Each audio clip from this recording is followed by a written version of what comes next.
ठीक है। तो यहाँ पर आप जो भी हैंड पेन टेक्सचर लाओगे, सबसे पहले आपको उसको किसके ऊपर लगाना पड़ेगा? एक शेडर के ऊपर।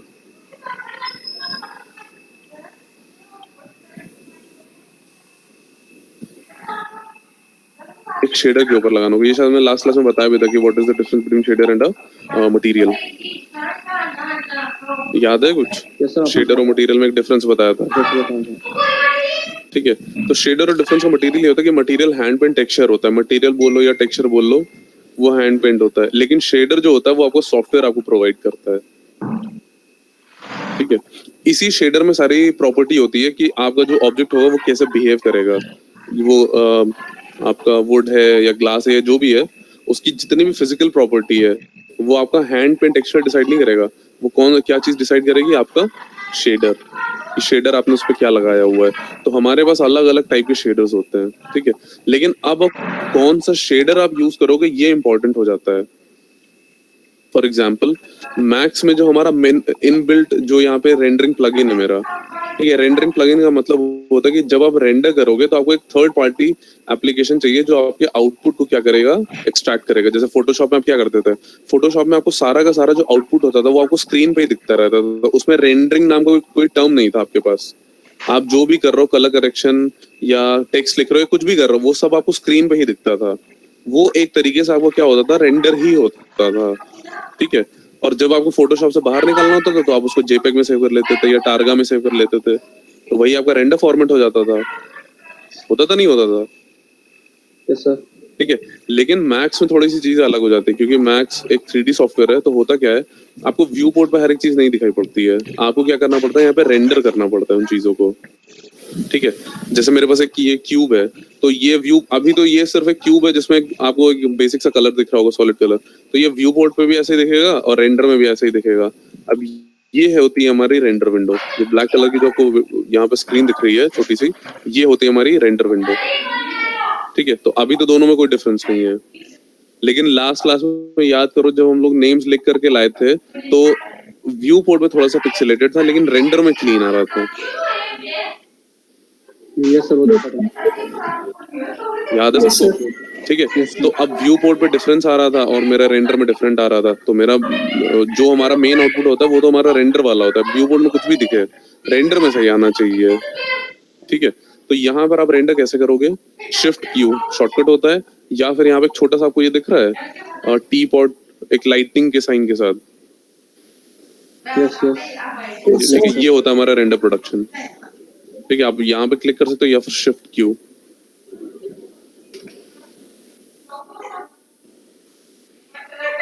Shift Q. ठीक है। अब देखो,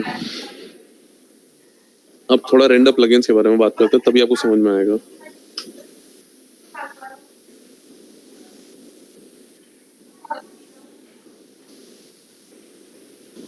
जो रेंडर प्लगइन्स होते हैं ये हमारी क्या होती है? थर्ड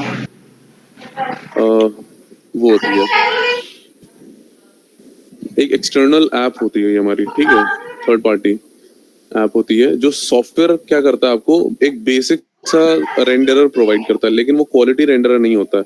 जैसे मैक्स में मेरे पास अभी तक के जो भी मेरे मैक्स के वर्जन आ रहे हैं उनमें क्या होता है, मेरे पास दो रेंडरर होते हैं। एक होता है स्कैन लाइन जो अभी भी चल रहा है, ये मैक्स का इनबिल्ट रेंडरर है, और एक है मेंटल रे। मेंटल रे एक टाइम में बहुत ज्यादा पॉपुलर था। ठीक है। काफी ज्यादा इसने मार्केट ऑक्यूपाई की हुई थी, लेकिन अब मेंटल रे एकदम हट गया इंडस्ट्री से। अब ये यूज नहीं किया जाता है। लेकिन अगर आपको बेसिक सीखना है तो आपको मेंटल रे ही सीखना पड़ेगा, क्योंकि अब जितने भी एडवांस प्लगइन्स आ रहे हैं वो सारे के सारे बहुत ज्यादा केपेबल है। मतलब वहां पे आपको बहुत ज्यादा सेटिंग्स ट्वीक नहीं करनी पड़ती, वो सब पहले से इनबिल्ट ऑन होता है। यहाँ पे अगर आपको मेंटल रे सीखोगे तो आपको बेसिक समझ में आएंगे कि किस आउटपुट के लिए या किस तरीके के आउटपुट के लिए आपको क्या चीजें ऑन करनी है या क्या चीजें ऑफ करनी है। लाइटिंग में इसका बहुत ज्यादा यूज होगा। ठीक है। सर इसमें जो क्विकसिल्वर वगैरह वो किस लिए होता है? क्विकसेल हमारा तो अलग वो है, सॉफ्टवेयर है। नहीं सर, क्विकसिल्वर हार्डवेयर रेंडर ये कौन सा वर्जन में है? मेरे वाले में तो शायद नहीं है। 2017 में है क्विकसिल्वर। यस सर, सबसे टॉप वाला। अच्छा वो हार्डवेयर रेंडर है, वो तो बिल्कुल ही बेकार है, वो तो बहुत सारी चीजें रीड नहीं करता है। आपके लिए मेन यहाँ पे सिर्फ दो है, स्कैन लाइन, वो भी बहुत ज्यादा यूजफुल नहीं है। व्यू आपके काम का नहीं, क्योंकि व्यू सिर्फ ट्रीज वगैरह रेंडर करता है। आपके लिए सबसे यूजफुल है मेंटल रे, ठीक है, एनवीडिया मेंटल रे। और सर इसके ऊपर वाला जो आई रे है वो इसी का वो तो रेंडरिंग इंजन है। रेंडर मेंटल रे में करेगा, लेकिन रेंडर आई रे करेगा। Okay sir. आई रे जो है वो मेंटल रे का रेंडरिंग इंजन है, ठीक है। Okay sir. अब देखो इसका यूज क्या होता है। जैसे मेरे पास मेरी थर्ड पार्टी प्लगइन क्या है, मेंटल रे। मेंटल रे अभी भी मैक्स के साथ शायद आता है, अब नए वर्जन का मैं नहीं पता, 18 19 20 का मेरे ख्याल से उसमें वो आता है, आर्नोल्ड आता है सर 21 में आर्नोल्ड कर दिया है डिफॉल्ट। हाँ आर्नोल्ड, हाँ उसमें आर्नोल्ड आता है। आर्नोल्ड सबसे बेस्ट भी है, आर्नोल्ड आपको इंडस्ट्री में भी चल रहा है। सर फिजिकल पीवीआर मटेरियल्स भी डिफॉल्ट कर दिया उसमें शायद। अच्छा पीबीआर के लिए तो अभी देखो आप लोग सब्सटेंस पेंटर में होगे तो आपको समझ में, मेरे पास इंस्टॉल भी नहीं, थोड़ा सा हमको आइडिया जरूर दे देते कि होता क्या। एक सेकंड को हम थोड़ा इंस्टॉलेशन पे लगा देते हैं उसको, तो क्लास के एंड में थोड़ा सा हमको आइडिया और दे देंगे। सर तो मैं कौन सा वो डाउनलोड करना चाहिए बाहर से, आर्नोल्ड करना चाहिए, वीरे करना चाहिए? तो वीरे इंटीरियर के लिए ज्यादा यूजफुल रहता है। Okay sir. आपका आर्नोल्ड प्रोडक्शन के लिए सबसे बेस्ट है, लेकिन वीरे में भी वही काम होता है। वीरे को आर्किटेक्चर में थोड़ा ज्यादा वो किया जाता है और प्रोडक्शन के लिए आपको आर्नोल्ड बेस्ट है। सर आप कौन सा यूज करते हो? देखो मेरा, हम पहले तो वीरे यूज करते थे, लेकिन हमने दोनों ही सीख लिए हैं, आर्नोल्ड भी यूज करते हैं। आर्नोल्ड थोड़ा सा उसमें ये होता है कि चीजों को आपको कम वो करना पड़ता है, एडिट करना पड़ता है आपको। वीरे में अगर आपको आउटपुट क्रिएट करना तो आपको वहाँ पे थोड़ा सेटिंग्स वगैरह ज्यादा यूज करनी पड़ती हैं, चेंज करनी पड़ती हैं। इसमें ज्यादा ऐसा प्रॉब्लम नहीं होता है आर्नोल्ड के अंदर।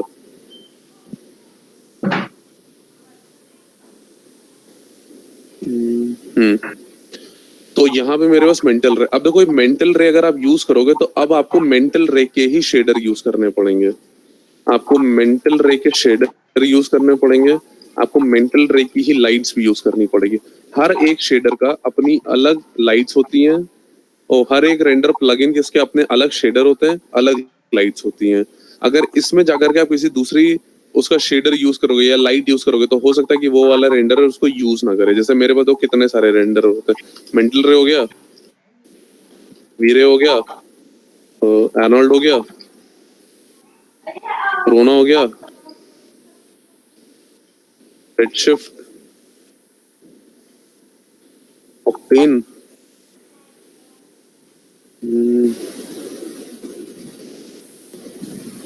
ये आपके मेन होते हैं सबसे ज्यादा। रेडशिफ्ट तो अभी इस टाइम बहुत ज्यादा चल रहा है। माया के साथ कौन सा यूज करते हैं? माया के साथ आप आर्नोल्ड भी, माया से कोई भी यूज कर सकते हो, माया में सब चलते हैं। लेकिन माया में अब जो होता है वो आर्नोल्ड आपका आता है नए वर्जन के साथ, बाकी सब आपको अलग से इंस्टॉल करना पड़ेगा। सर प्रोडक्शन हाउसेस में कौन सा यूज होता है? देखो ऐसा प्रोडक्शन हाउस आप कह नहीं सकते कि कौन सा यूज करता है, डिपेंड करता है कि वो किस पे ज्यादा पहले से काम करते थे या कौन उनके लिए ज्यादा रीजनेबल है। अब हो सकता है कि इसमें से रेंडर प्लगइन के भी आपको प्राइस पे करने पड़ते हैं, ठीक है। तो अब कोई बहुत बड़ा प्रोडक्शन है तो वो 2 रेंडर यूज कर सकता है, ठीक है। मूवीज वगैरह में जो आप सीन्स देखते हो वो ऐसे सिंगल रेंडर पे नहीं काम करते, वो लोग कई सारे रेंडरिंग इंजन यूज करते हैं, ठीक है। डिपेंड करता है कि कौन सा प्रोडक्शन किसके साथ ज्यादा कंफर्टेबल है या किसकी पाइपलाइन उसके पूरे उसमें आती है प्रोडक्शन में, तो डिपेंड करता है, ठीक है। ऐसा कहा नहीं जा सकता कि कौन सा प्रोडक्शन क्या यूज करता है, ठीक है। लेकिन आर्नोल्ड इस टाइम बहुत ज्यादा पॉपुलर है, आपको हर जगह पे आर्नोल्ड देखने को मिलेगा, ठीक है। तो अब इतने सारे रेंडरिंग प्लगइन है, इनके सबके अपने शेडर होंगे, सबकी अपनी लाइट्स होंगी। अब आप सोचो कि मेंटल रे का शेडर लगा के आप वीरे में रेंडर करोगे तो वो रेंडर ही नहीं करेगा, या वीरे की लाइट लगा के आप आर्नोल्ड में रेंडर करोगे तो वो रेंडर ही नहीं करेगा।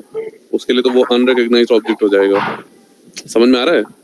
अब इनको भी तो प्रॉफिट करना है, प्रॉफिट कमाना है, तो ये अपनी चीजें बनाएंगे ताकि सब कुछ आप मेरा यूज करो, ठीक है। तो हर साल एक अपडेट भी आ जाता है, आपको पता है सॉफ्टवेयर में हर साल अपडेट आते हैं, जबकि चेंज कुछ नहीं होता है, 1-2 टूल यूज करते हैं, लेकिन वो पूरा नया अपडेट आ जाता है। माया मैक्स 2017, 18, 19, 20 सारे टूल्स तो वही होते हैं, थोड़ी बहुत चीजें तो चेंज करते हैं। कभी इंटरफेस चेंज कर दिया, कभी 1-2 टूल्स ऐड कर दिए, कभी कुछ रिमूव कर दिया, वो उनका एक नया वर्जन हो जाता है और उस नए वर्जन की वो पूरी प्राइस लेते हैं, ठीक है। तो ये थोड़ा सा बिजनेस का पॉइंट ऑफ व्यू है, ऐसे ही काम होता है इसमें। तो इस तरीके से आपके जितने भी रेंडरिंग इंजन होते हैं इनके अपने खुद के शेडर होते हैं और आपको वही यूज करना पड़ेगा फॉर बेस्ट आउटपुट। ऐसा नहीं होगा कि आप वीरे यूज कर रहे हो तो आर्नोल्ड का यूज करोगे, वो रीड ही नहीं करेगा क्योंकि उसको मॉडिफाई इस तरीके से किया जाता है कि सिर्फ आपका वही रेंडर प्लगइन यूज करेगा। समझ में आ रहा है? Yes sir. ठीक है, एक सेकंड जरा होल्ड करना।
Yes sir.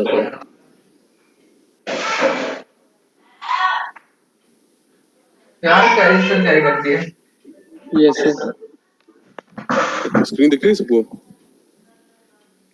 No sir. No sir. Yes sir. Yes sir. Yes sir. अच्छा चलो देखो, ठीक है। तो अब देखो, जैसे अगर आप एक किसी भी रेंडर प्लगइन में स्विच करोगे ना, तो देखो आपको सॉफ्टवेयर में क्या चेंजेस देखने को मिलते हैं। तो अभी जैसे आप सॉफ्टवेयर पे आओगे और इस टाइम पे ओहो,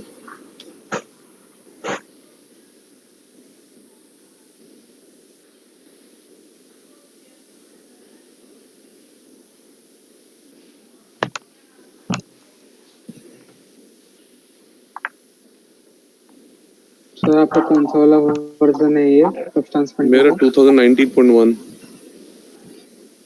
देखो आपने इस टाइम स्कैन लाइन पे गए आप, ठीक है। तो अब मटेरियल एडिटर जरा अपना ऑन करना। आपने जैसे ही एम प्रेस किया तो आपका मटेरियल एडिटर ऑन हो जाएगा। हो गया यार, तो हैंग हो गया।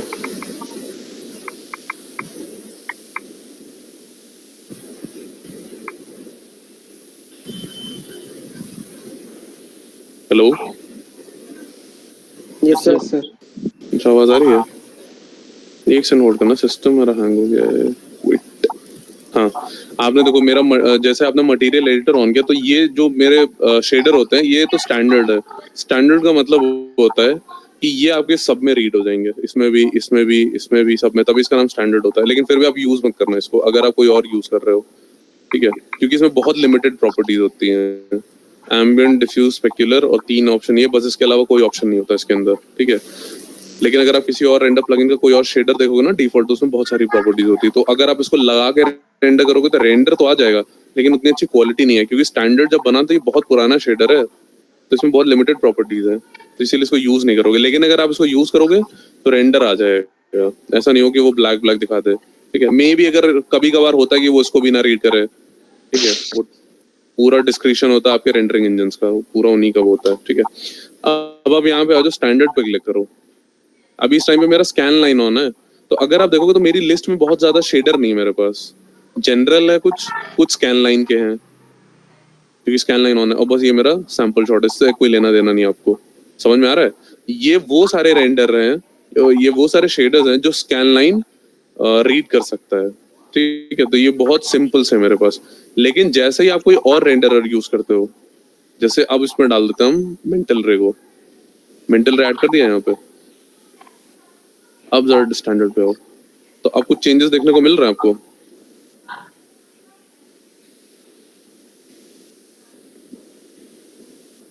सर बहुत सारे हो गए, तो अलग तो मटेरियल डिजाइन वगैरह भी बहुत सारा आ गया। आप देख रहे हो, अब ये सारे शेडर हैं जो आपका मेंटल रे रीड करता है।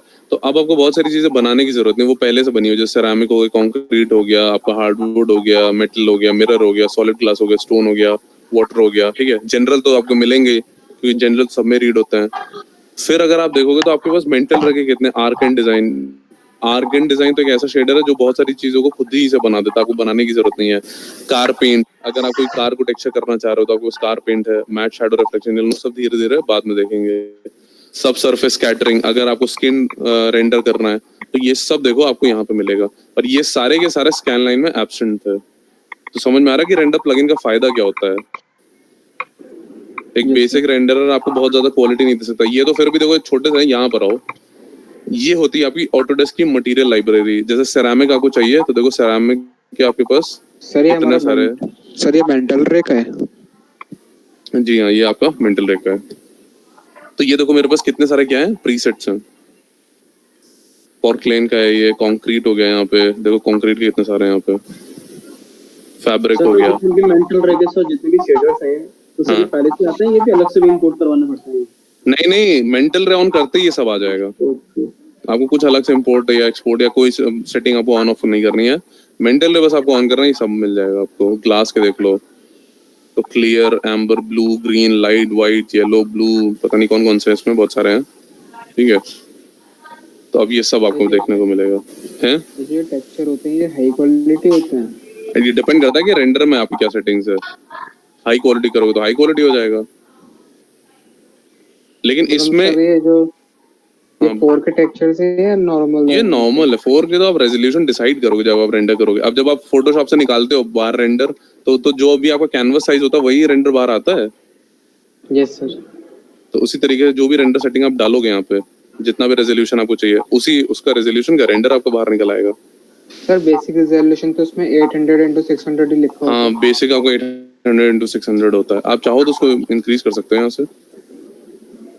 वो प्रेस करोगे F10 प्रेस करो, या यहाँ पे देखो एक सेटिंग्स वाला ऑप्शन है यहाँ पे, उसी टी पॉट के ऊपर सेटिंग्स वाला दिख रहा है। तो इससे आपका रेंडर सेटअप ओपन हो जाएगा। उसमें आ जाओगे अपने कॉमन पे। तो मेरा देखो 640 था यहाँ पे, 640 480, तो ये तो बहुत छोटा रेंडर होता है। आप उसको इंक्रीज कर सकते हो। यहाँ 800 by 600 है, लेकिन आपको और अच्छा चाहिए तो नीचे आ जाओ, HDD 1920 हो जाएगा ये। इससे भी ज्यादा करना है तो इसको खुद ही आपको डालना पड़ेगा। तो अब देखो मेरा 1920 1080 का रेंडर निकलेगा। जितना रेंडर आप बढ़ाओगे उतना ज्यादा वो थोड़ा टाइम भी लेगा रेंडर होने में, ठीक है। तो टोटल इसको लगे कुछ 5 सेकेंड्स। यहाँ पे टाइम भी दिखेगा आपको, ठीक है। इतना क्लियर है थ्योरेटिकल सबको? Yes sir. Yes sir.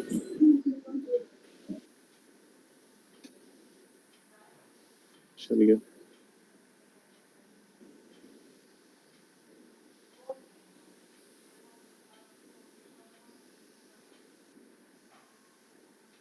देखते हैं कुछ। इसको हटा देते हैं और एक स्फीयर ले लेते हैं यहाँ पे।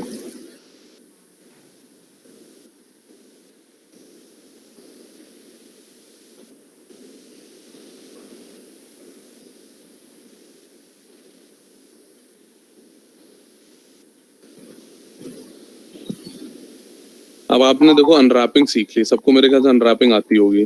तो अनरैपिंग का पर्पस आपको पता है कि अगर आप अनरैप नहीं करोगे तो टेक्सचर नहीं हो पाएगा। लेकिन हर एक ऑब्जेक्ट को अनरैप नहीं करना पड़ता है, ठीक है। अनरैप आपको सिर्फ उस ऑब्जेक्ट को करना है जहां पे आपको प्रॉपर अपने तरीके से आपको टेक्सचर करना है, वो उस चीज को आपको अनरैप करना पड़ेगा। कहीं पे अगर आपको टेक्स्ट लिखना है तो आपको अनरैप करना पड़ेगा, या कहीं पे आपको लेयर्स वगैरह बहुत सारी ऐड करनी है वहां पे आपको अनरैप करना पड़ेगा।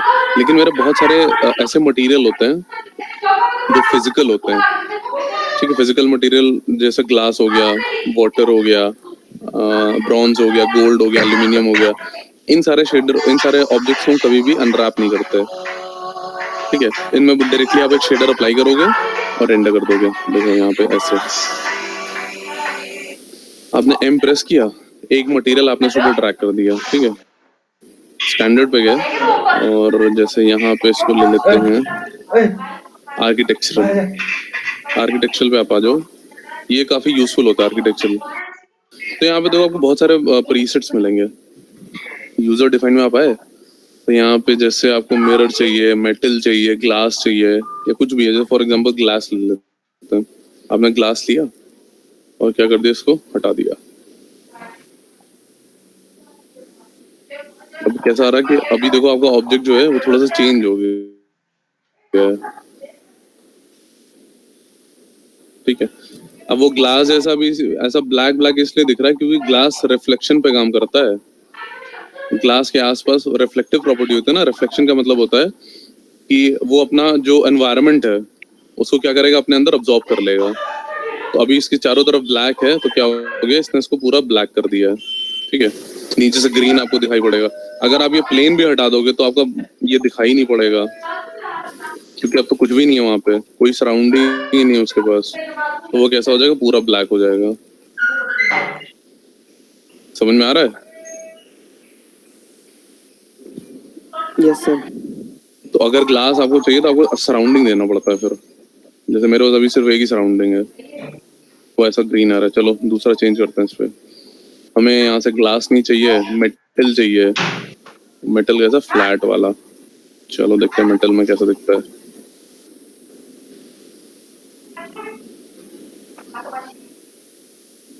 देखो ग्लॉसीनेस ने कितनी ज्यादा इंक्रीज कर दी है। फिर कलर वगैरह में तो आप ट्वीकिंग कर सकते हो, ठीक है। तो ये बहुत ज्यादा कैसा है, हार्ड है ये स्पेक्युलैरिटीज की।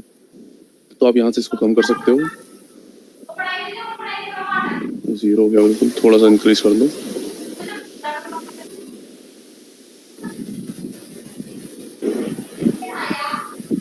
सर ये ब्लैक कलर में क्यों आ रहा है? मेरा डिफ्यूज कलर वैसा ही है, आपको चेंज करना आप चेंज कर दो यहाँ से। ये डिफ्यूज मैं कलर देख रहे हो वैसे बोलो बोलो। जो भी हम जैसा अप्लाई कर रहे हैं सर, वो हमें रेंडर में तो सही दिख रहा है, मगर ऐसे व्यू पोर्ट पे बिल्कुल एक जैसे ही क्यों दिख रहा है? या तो मेरे को एक जैसा दिख रहा है व्यू पोर्ट पे एक जैसा क्यों दिख रहा है मतलब? सर, मतलब मेरे को खाली ग्रे ग्रे ही दिख रहा है, जैसे कि तो आपने ग्रे ही है वो, उसका अच्छा, ग्रे मतलब वो खाली डिफॉल्ट रेंडर में कलर। कैसे दिखाएगा वो? हाँ रेंडर में ही दिखा, तभी तो मैं आपको बोला व्यू पोर्ट पे कुछ और दिखेगा, रेंडरर में कुछ और दिखेगा। देखो व्यू पोर्ट पे अगर एकदम रेंडरिंग क्वालिटी आपको मिलेगी तो व्यू पोर्ट हैवी हो जाएगा, ऐसे आपको सॉफ्टवेयर बहुत ज्यादा क्रैश होगा, इसीलिए व्यू पोर्ट हम लोग हमेशा लाइट रखते हैं, ठीक है। और रेंडरिंग के लिए जब हमें देखना होता है कि आउटपुट क्या है मेरा, तब आप यूज कर सकते हो अपना रेंडर, ठीक है। कर तो आप यहाँ पे भी सकते हो, उसको हाई क्वालिटी पे डाल दो, देखो शैडो वगैरह आ जाएगी आपका, लेकिन वही है कि ऐसा करना नहीं चाहिए।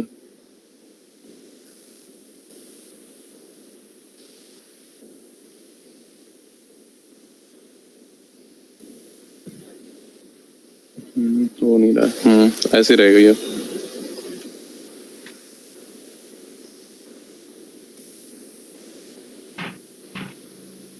क्यों नहीं कर रहा ये? हाई क्वालिटी ऐसे दिखेगा, तो उससे रेंडर में ही आपको दिखाई पड़ेगा।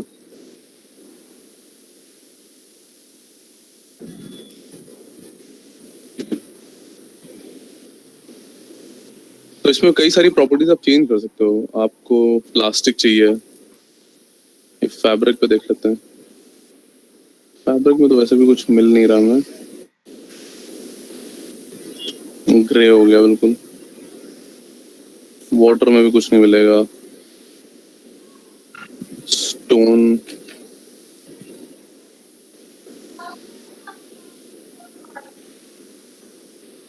प्लास्टिक देख लो,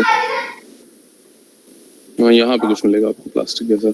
ये भी देखो, ये भी बहुत बेसिक्स है, ये बेसिक्स है इसलिए क्योंकि ये मेंटल रेगा नहीं है, ये स्कैन लाइन का है। देखो अगर आप चेक करोगे तो ये जो स्टैंडर्ड है, ये जो आर्किटेक्चर है, उसके ऊपर क्या लिखा हुआ है, स्कैन लाइन है, देख रहे हो आप। इसीलिए इसमें बहुत ज्यादा वो नहीं कर सकते आप ट्वीकिंग। लेकिन अगर आपको इसी का एक एडवांस वर्जन चाहिए तो आप इस पर आओगे मेंटल रे, और मेंटल रे का अपना होता है आर्क एंड डिजाइन। अभी दोनों दिखाते हैं हम आपको, लेकिन ये फिर भी अच्छा है, आर्किटेक्चर भी बहुत कभी कभी काम आता है। इसको आपने यहाँ पे अप्लाई किया, आपको कलर चेंज करना है इसका। हमें डिफ्यूज कलर ऐसा नहीं चाहिए, हमें चाहिए थोड़ा सा ऐसा कुछ, ये वाला ऐसा सर ऐसा कुछ प्लास्टिक कंपल्सरी, चाहिए। सर ऐसा कोई कंपल्सरी होता है कि जैसे हमने एक ऑब्जेक्ट बनाया तो उस पर खाली मेंटल ट्री लगेगा या स्कैन लाइन लगेगा, या दोनों भी लगा सकते हैं? एक ऑब्जेक्ट में तो आप एक ही लगाओगे। नहीं मतलब लेकिन सर जैसे एक ऑब्जेक्ट में छोटे छोटे अलग अलग पार्ट है, तो किसी पार्ट पे कुछ लगा दिया, किसी पार्ट पे कुछ लगा दिया, कुछ लगा दो, लेकिन फिर वही है कि रेंडरिंग एक टाइम पे एक ही की होगी, जो दूसरा ऑब्जेक्ट होगा वो पूरा ब्लैक हो जाएगा। Okay sir. ठीक है, जिसपे दूसरा शेडर लगा होगा वो ब्लैक हो जाएगा। तो ये देखो, ये मेरा प्लास्टिक की तरीके से आ रहा है, ठीक है। डिफ्यूज कलर का होता है बेसिक कलर। बेसिक कलर का मतलब जैसे यहाँ पे आपने बेस कलर चेंज किया था, ठीक है। डिफ्यूज मैप का मतलब होता है कि अगर आप कोई टेक्सचर यहाँ पे अप्लाई करना चाह रहे हो, जैसे मेरे पास इमेज है यहाँ पे, मान लो ये मेरी इमेज है यहाँ पे, ठीक है। अब इसी इमेज को हमें वहां पे अप्लाई करना है, लेकिन प्लास्टिक के मटेरियल के साथ। तो आप डिफ्यूज मैप पे जाओगे, यहाँ पे क्या करोगे, बिट मैप। तो कई बार ये होता है ना कि टेक्सचर हम लोग बनाते हैं कि प्लास्टिक का कैसा, तो ये आ गया। लेकिन इसमें देखो शाइन रहेगी, प्रॉपर्टी उसको पूरी वो मिलेगी क्योंकि वो प्लास्टिक है, बस उस पर टेक्सचर आ जाएगा एक दूसरा।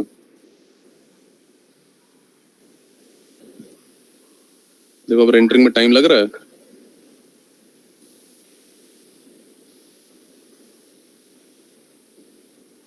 ठीक है। तो नीचे से देखो यहाँ पे है रिफ्लेक्शन है, यहाँ पे दिख रहा होगा आपको, ये दिख रहा है ये चीज। ये उसमें भी था जब हम लोगों ने सॉलिड कलर रखा था यहाँ से, तो इसमें चेंज कुछ नहीं हुआ है, बस ये कि इसने उसके ऊपर एक टेक्सचर अप्लाई कर दिया है, ठीक है। जैसे कई कलर के आप प्लास्टिक देखते हो ना, यस सर। तो कोई टेक्सचर चाहिए आपको, कोई पैटर्न चाहिए, तब आप क्या करोगे, डिफ्यूज मैप के ऊपर उसको लगा दोगे। वापस जाने के लिए यहाँ से आओगे, डिफॉल्ट पे चले जाओगे, ठीक है। ये थोड़ा सा टेक्निकल है, समझते हुए चलना, ना समझना तो बोल देना। शाइनीनेस अगर आपको बढ़ानी बढ़ा सकते हो आप यहाँ से 100 हो गया, ठीक है। एक सेकंड, इसको थोड़ा कम करो। हाँ, अब आया, अब रेंडर करो उसको। पहले बिल्कुल ग्लॉसी नहीं था, शाइन अब आ जाएगा इसमें।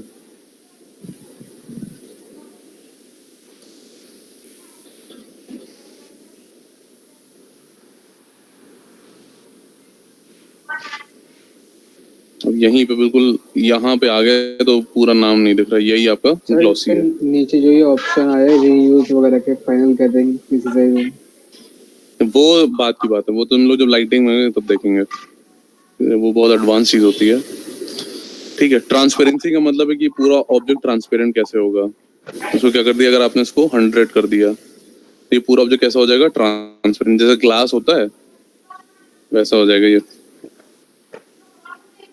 देखो अब आपको ग्लॉसीनेस सिर्फ दिखाई पड़ेगी, तो पूरा ऑब्जेक्ट क्या हो गया, मेरा ग्लॉसी हो गया, सॉरी ट्रांसपेरेंट हो गया।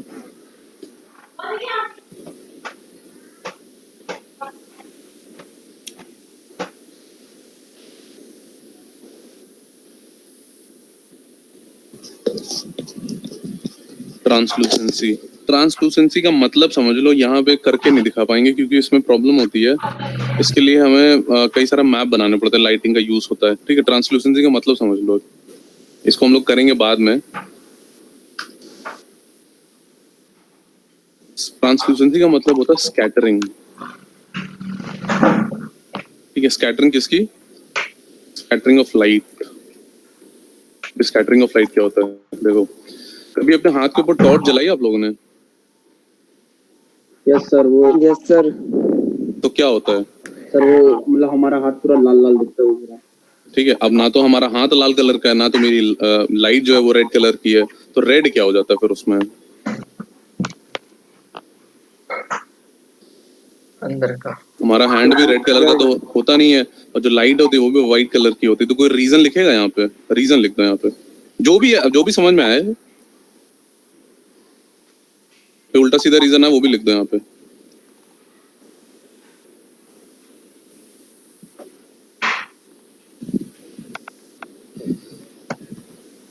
Blood,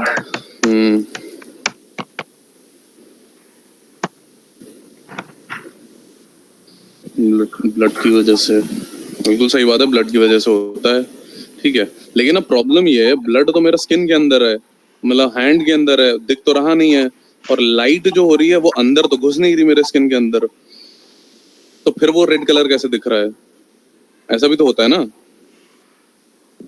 yes sir. या फिर अब एक बात बताओ, आप जैसे वॉल के ऊपर लाइट मारते हो, लाइट जब हैंड में पास होती है तो ब्लड का कलर रिफ्लेक्ट करता है, ठीक है।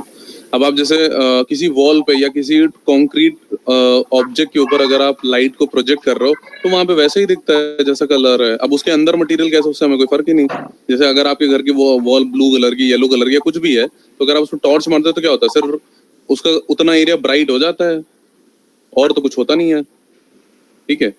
क्योंकि डिपेंड करता है कि कौन सा ऑब्जेक्ट आपकी लाइट को पास होने दे रहा है खुद से। जो हमारा ये होता है ना हैंड, वो हमारी लाइट को अंदर तक स्कैटर होने देता है, ठीक है। तभी आपको ब्लड की वजह से रेड कलर दिखता है। आपने कई बार ऐसे ऐसे देखा होगा, देखो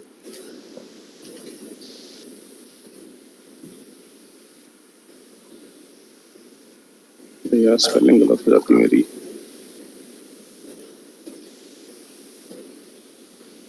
इसको आप स्कैटरिंग बोलो, इसको आप ट्रांसल्यूसेंसी बोलो, एक ही चीज है। यहाँ पे देखो, ये दिख रहा है आपको, या ये तो हैंड वाली बात है, सबसे ज्यादा आपको इसमें देखने को मिलती है ईयर्स के अंदर। ये देखो, ये देख रहे हो, अब ब्लड यहाँ पे भी है, ब्लड यहाँ पे भी है, तो ये क्यों लाल नहीं हुआ, ये क्यों लाल हो गया। ब्लड तो यहाँ पे भी होता ना, अगर आपको कोई नाक काट देगा तभी तो खून ही निकलेगा। उसके मास्क की वजह से, सर उसके मास्क की वजह से, एग्जैक्टली डेंसिटी की वजह से, डेंसिटी। अब समझो मेरी बात को, यहाँ पे लाइट अगर आएगी तो यहाँ से पीछे तक निकलने में उसको एक बहुत ज्यादा एरिया ट्रैवल करना है, क्योंकि आपका हेड जो होता है उसका डायमीटर बहुत ज्यादा है, समझ में आ रहा है। वो यहाँ से घुसी अंदर, समझ लो कि इसके बिल्कुल पैरेलल ही जा रही है लाइट, तो आपकी नाक पे टच हुई और आपके हेड के पीछे से निकलेगी तो कुछ उसको एक डिस्टेंस ट्रैवल करना पड़ेगा ना, तो वो जितनी अंदर घुस भी रही है वो अंदर ही अब्जॉर्ब हुई जा रही है, वो बाहर नहीं निकल पा रही, मतलब वो पेनिट्रेट नहीं कर पा रही है आपके सरफेस के अंदर से। लेकिन यहाँ पे डेंसिटी बहुत कम है, यहाँ पे थिकनेस बहुत कम है, वो उधर से गई तुरंत बाहर निकल आई। जब तुरंत बाहर निकल आई तो उसने अंदर क्या कर दिया, उसको सबको स्कैटर कर दिया। समझ में आया? Yes sir. रीजन क्लियर है सबको, स्कैटरिंग हमको क्यों देखने को मिलती है? यस सर, डेंसिटी की वजह से। डेंसिटी की वजह, थिकनेस की वजह से। इसीलिए अगर आप वॉल पे मारोगे लाइट तो कुछ नहीं होगा, क्योंकि वॉल बहुत कंक्रीट होती है, दूसरी तरफ से निकल ही नहीं पाएगी। और स्किन हमारी लाइट को क्या करने देता है, पेनिट्रेट करने देता है। तो ट्रांसल्यूसेंसी वही होती है। अगर आप यहाँ पे ट्रांसल्यूसेंसी भी लिखोगे, एक चीज और बहुत बेकार है इन सब में कि सबके टर्म्स अलग अलग होते रहते हैं। ये तो आपको सीखना पड़ेगा, तो हम आपको सिखा भी नहीं पाएंगे। हर एक रेंडर प्लगइन के टर्म्स अपने अलग अलग होते हैं। देखो ट्रांसल्यूसेंसी में भी वही चीज आ रहा है, आउटपुट ये देखो। और ये चीज अगर आपको स्किन में नहीं होगी तो स्किन बिल्कुल भी रियलिस्टिक नहीं लगती है, और इसको क्रिएट करने में बहुत हालत खराब होती है। स्किन रेंडरिंग काफी डिफिकल्ट हो जाती है। आप कितना भी अच्छा टेक्सचर पेंट कर लो, अगर आप में ये स्कैटरिंग नहीं आ रही है तो फिर बहुत बेकार लगता है। ठीक है, अब यहाँ पे तो कोई मतलब ही नहीं है। यहाँ पे अगर आप देखोगे तो स्कैटरिंग आपको वैसे भी दिख ही रही है। यहाँ से हटा दो, क्लियर मार दो, और इसको डाल दो आप, ट्रांसपेरेंसी हटा दो, तो यहाँ पे आपको देखो ट्रांसल्यूसेंसी वैसे दिखेगी थोड़ी सी, यहाँ पे ये चीज।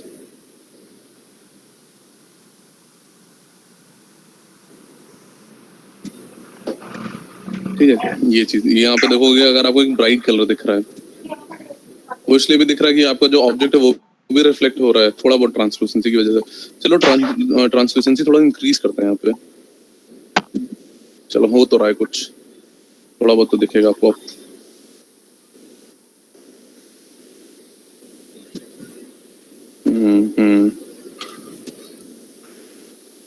देखो नीचे वाली सरफेस में सबसे ज्यादा इफेक्ट आ रहा है। इसको आप यहाँ से वो भी कर सकते हो, डुप्लीकेट। जैसे कभी आपको रेंडर अगर मैच करने हो या उनमें कंपेयर करना हो तो आप ऐसे रेंडर कर सकते हो। कहाँ से? यहाँ से क्लोन रेंडर फ्रेम विंडो। इसको वापस हम लोग कर देते हैं 0। तो ब्राइट उसका कलर क्या हो गया, डल हो गया। रेंडर करो,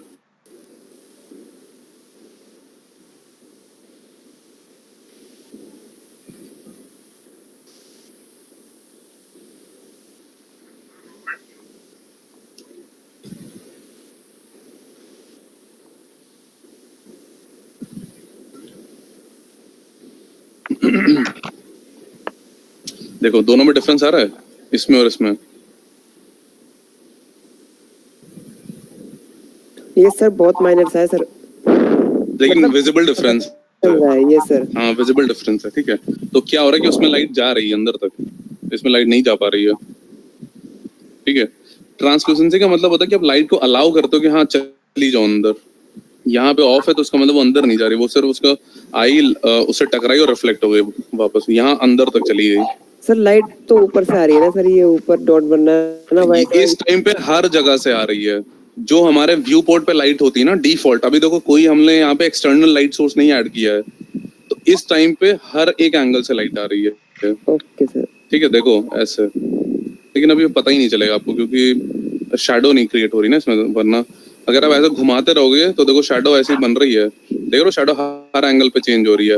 अगर लाइट एक ही एंगल पे होती तो शैडो थोड़ी ना चेंज होती रहती।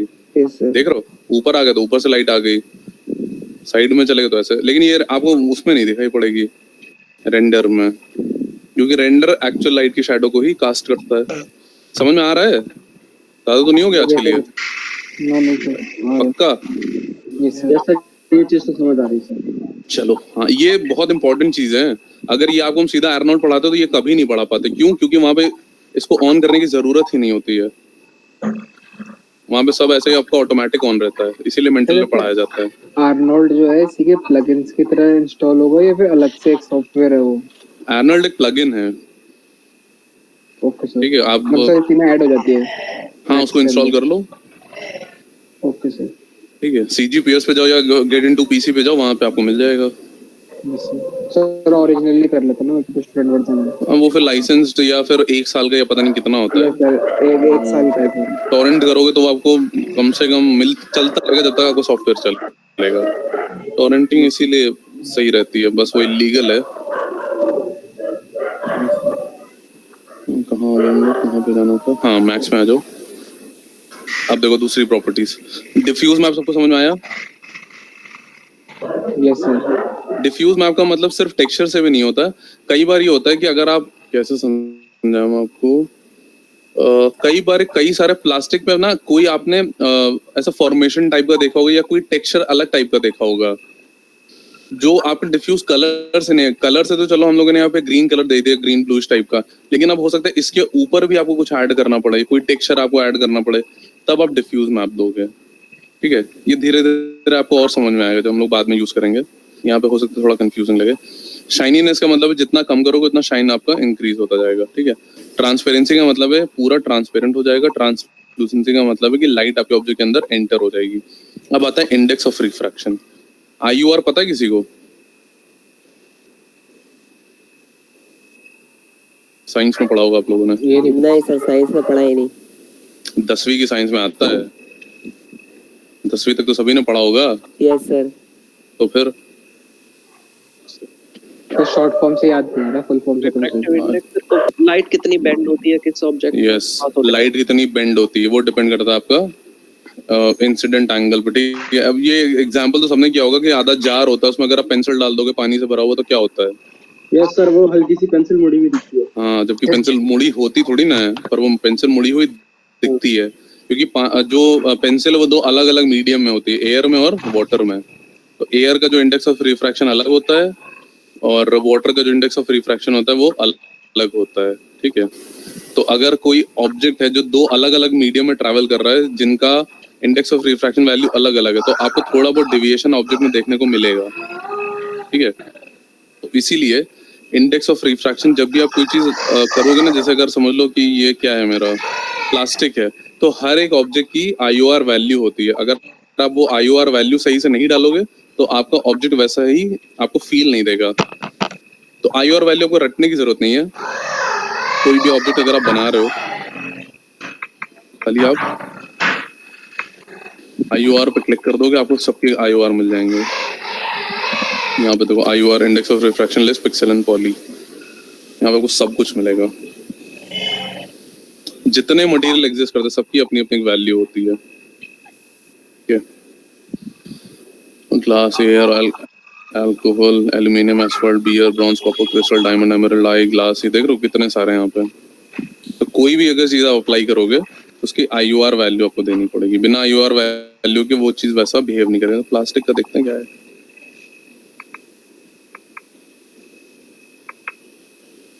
सर ऊपर गई प्लास्टिक। ये ऐसे ये देख के डालनी पड़ेगी।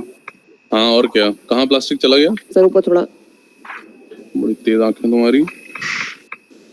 सर ऊपर। हाँ। सर ये रहा, कहाँ है? निकल के नीचे सर, PL के नीचे। अच्छा ये, हाँ 1.460। ठीक है, तो हाँ कुछ अप्रोक्सीमेटली यहाँ पे भी उतना ही पड़ा हुआ है, 1.4 ही पड़ा हुआ है। ठीक है, तभी अगर आप इसको 0 कर देते हो तो देखो 0 चेंज कर दे, देखो यहाँ पे मेरी रिफ्लेक्शन उड़ गई, ग्लॉसीनेस। ये बिल्कुल उस तरीके से बिहेव नहीं करेगा, देख रहे हो? मेरा जो शाइन था वो उड़ गया यहाँ से। तो इंडेक्स ऑफ रिफ्रैक्शन बहुत इंपॉर्टेंट चीज होती है जो आपको अप्लाई करना पड़ेगा जब आप फिजिकल मटेरियल दोगे यहाँ पे। ठीक है, तो ये आपको देना ही पड़ेगा 1.4। अगर आपने कुछ ज्यादा ही दे दिया, इसमें 2 कर दिया, तो वो अलग तरीके से बिहेव करने लगेगा। वो फिर नाम खाली प्लास्टिक का होगा, ऑब्जेक्ट किसी और टाइप का होगा। अब देखो आगे वापस, तो ये आपको बैलेंस करके चलना पड़ेगा। ठीक है, ल्यूमिनेंस का मतलब होता है कि कोई ऑब्जेक्ट कितना ज्यादा वो करेगा, ग्लो कितना ज्यादा करेगा। ये देखो ब्राइट, हाँ कितना ब्राइट होगा। तरीके से ये सेल्फ इल्यूमिनेशन टाइप होता है। अगर आपको कोई ऐसा बल्ब वगैरह बनाना तो आप इसको यूज कर सकते हो। तो नीचे सरफेस पे भी देखो ग्लो हो रहा होगा ये। ठीक है, नीचे सरफेस पे भी देखोगे तो ये ग्लो हो रहा है। यहाँ पे खुद ऑब्जेक्ट भी आपको ग्लो होने लग गया है। लाइट की बॉल जैसा लग रहा है।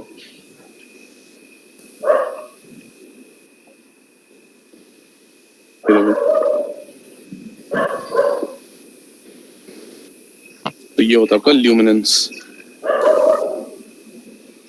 सर इसमें कलर क्यों नहीं आया? कलर कौन सा? सर ये जो रेड कलर का दिख रहा है, ये सर ये कलर वैसा नहीं है, वो खाली व्यू बोर्ड आपको दिखाई पड़ेगा। ब्लू और उसके बीच में, मतलब कूल और वार्म कलर के बीच में ये वो होता रहता, स्विच होता रहता। तो ये इतना ज्यादा आपने इसको इल्यूमिनेट कर दिया कि पूरा व्हाइट कलर का हो गया है। इसको कम करते जाओगे अगर आप, तो ये ब्लूइश में आता जाएगा, देखो फिर कलर चेंज हो गया इसका। यही एग्जैक्ट कलर आपको नहीं दिखाई पड़ेगा रेंडर में। तो ये होता है मेरा आर्किटेक्चर। ये ठीक है, स्कैन लाइन के हिसाब से सही है, लेकिन इसका एडवांस वर्जन कौन सा होता है मेरा? Arc and design. ये भी आर्किटेक्चरल है, ये भी आर्किटेक्चर एंड डिजाइन है, लेकिन ये मेंटल रे का है, तो इसमें आपको कुछ अलग ही देखने को मिलेगा। अब देखो ये लगा दिया आपने, यहाँ पे देखो कितनी सारी प्रॉपर्टीज हैं, यस सर।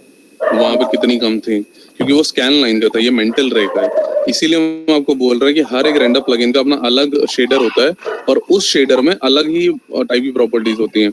अब काम वही करेगा, यहाँ पे भी प्लास्टिक है, वहां पे भी प्लास्टिक था, आउटपुट आपको दोनों में सेम मिलेगा, लेकिन यहाँ पे आप उसको और एनहांस कर सकते हो। क्यों? क्योंकि यहाँ पे मेरे बहुत सारी वैल्यूज हैं।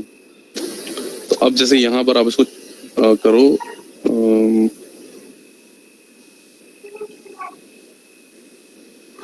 देखो वहां पे ग्लास के एक ही प्रीसेट है, यहाँ पे मेरे पास ग्लास के कई सारे हैं। In geometry, solid geometry, physical, frosted glass, देख रहे हो कितने सारे हैं। फिजिकल कर लेते हैं। फिजिकल किया आपने?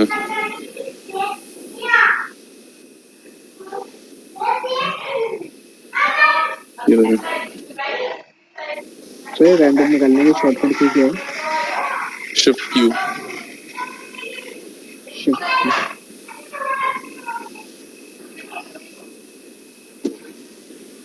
तो अभी आप इसमें यहाँ पे एनवायरनमेंट ऐड कर दो, ये उस तरीके से काम करने लगेगा। चलो एनवायरनमेंट ऐड करके देखते हैं, थोड़ा आपको भी आइडिया लगेगा कि रिफ्लेक्शन करता क्या है। तो इन सब के लिए आपको HDRI यूज करनी पड़ती है। HDRI, high dynamic range image, ये बहुत इंपॉर्टेंट चीज होती है, और जो लाइटिंग के लिए रिस्पॉन्सिबल होती है HDRI। इसके लिए हमें आपको सब्सटेंस में लेकर के जाना पड़ेगा। पहले से फुल फॉर्म लिख लो, फिर हम आपको ये समझाते हैं। अभी कुछ क्लासेस आपको वैसे थ्योरेटिकली चलेंगे, जिससे आपको बेसिक सब क्लियर हो जाए। हाई डायनामिक रेंज इमेज, ये जो फोटोग्राफी करता होगा उसको पता होगा। कोई करता है आप में से फोटोग्राफी? जो अच्छे लेवल की फोटोग्राफी करता हो, ऐसे कैमरे वाली नहीं, सेल्फी वाली नहीं। मैंने सर फोन में देखा है HDR। हाँ, किसी को थोड़ा बहुत आइडिया है HDRI क्या काम करता है? सर HDRI अलग अलग कंट्रास्ट और ब्राइटनेस रेंज की इमेजेस को मर्ज करके एक इमेज बनाते हैं ना। हाँ, ये तो हो गया कि आप ऐसे इसको कैसे क्रिएट करोगे, लेकिन आप इसको 3D में कैसे यूज करोगे HDRI को? सर कैमरे में तो HDRI वो होता है, जैसे HDR का 10 होता है, HDR का 10 होता है, 12 होता है। हाँ, वो तो वैल्यूज हो गए। शार्पनेस और कंट्रास्ट वो कर सकते हैं ना HDRI में हम मैनुअली, कम ज्यादा बिना हाँ, वो लॉस के। हाँ, बेसिकली HDRI क्या होता है, वो सिर्फ हमारे रिफ्लेक्शन का काम करता है। रिफ्लेक्शन का मतलब है कि हमें एनवायरनमेंट पे कुछ नहीं चाहिए, लेकिन उस ऑब्जेक्ट का जो उस एनवायरनमेंट का जो रिफ्लेक्शन है वो मेरे इसके ऊपर आना चाहिए, ऑब्जेक्ट के ऊपर। तो अगर आपको बहुत ही रियलिस्टिक आउटपुट चाहिए तो आपको HDRI यूज करना ही पड़ेगा, ठीक है। अब इसका एक बहुत अच्छा एग्जांपल देखो, अभी आपको दिखाते हैं। ये मेरा हाई डायनामिक रेंज इमेज हो गया। अब यहाँ से एक HDRI डाउनलोड कर लो। इस टाइम पे जो आपके सॉफ्टवेयर चल रहे हैं ना, सब्सटेंस पेंटर वगैरह, ये कौन से फंडामेंटल पे चल रहा है? PBR। PBR का मतलब होता है फिजिकल बेस्ड रेंडरिंग, ठीक है। तो PBR में क्या होता है कि आपको आउटपुट ऐसे बार बार रेंडर नहीं करना पड़ता है, जैसे अभी हम लोग यहाँ पे रेंडर कर रहे हैं बार बार, जो भी देखना पड़ रहा है वहां पे आपको आउटपुट स्क्रीन पर ही दिखता है, वो एकदम रियल टाइम होता है। तो वहां पे HDR पहले से लगी होती है। अभी हम आपको वो भी करके दिखा रहे हैं, पहले इसमें देखते हैं मैक्स में। जिनको नहीं समझ में आ रहा उनको भी समझ में आ जाएगा। HDR आ गया यहाँ पे। HDR मेरे बहुत सारे टाइप्स का होता है, और यहाँ पे अगर आप देखोगे तो सिर्फ लाइटिंग के लिए काम किया जाता है। जैसे ये सब HDR देख रहे हो आपके पास। अगर आपको कोई ऑब्जेक्ट अगर आपको ग्राउंड पे रखा हुआ है तो आप ग्राउंड का HDR यूज करोगे। अगर ग्लास है तो हम लोग ये वाला यूज करेंगे, क्योंकि इसमें रिफ्लेक्शन आ रहा है लाइट का, ठीक है। तो ये सिर्फ और सिर्फ किसके लिए? ये देखो यहाँ पे पूरा टेस्टिंग की हुई है। यहाँ पे देख रहे हो स्फीयर के ऊपर ये HDRI लगाया गया है। तो कोई जरूरी नहीं कि इसको आपको रेंडर में देखना पड़ेगा, लेकिन अगर आपको रियलिस्टिक चाहिए तो फिर आपको ये HDRI की रिफ्लेक्शन आपके ऑब्जेक्ट के अंदर आनी चाहिए। जैसे यहाँ पे एक डाउनलोड कर लेते हैं हम लोग। HDRI जितने अच्छे क्वालिटी का करोगे उतना आपके लिए अच्छा है। तो उसके लिए एक वेबसाइट आती है HDRI हेवन, लेकिन HDRI यूज करते ही आपका जो साइज वो रेंडरिंग टाइम है वो बढ़ जाएगा।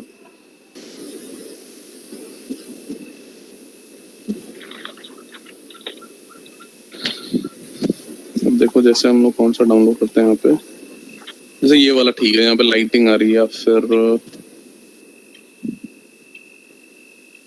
ये वाला कर लेते हैं, ढूंढने में तो टाइम लग जाएगा। देखो कितना हाई क्वालिटी है।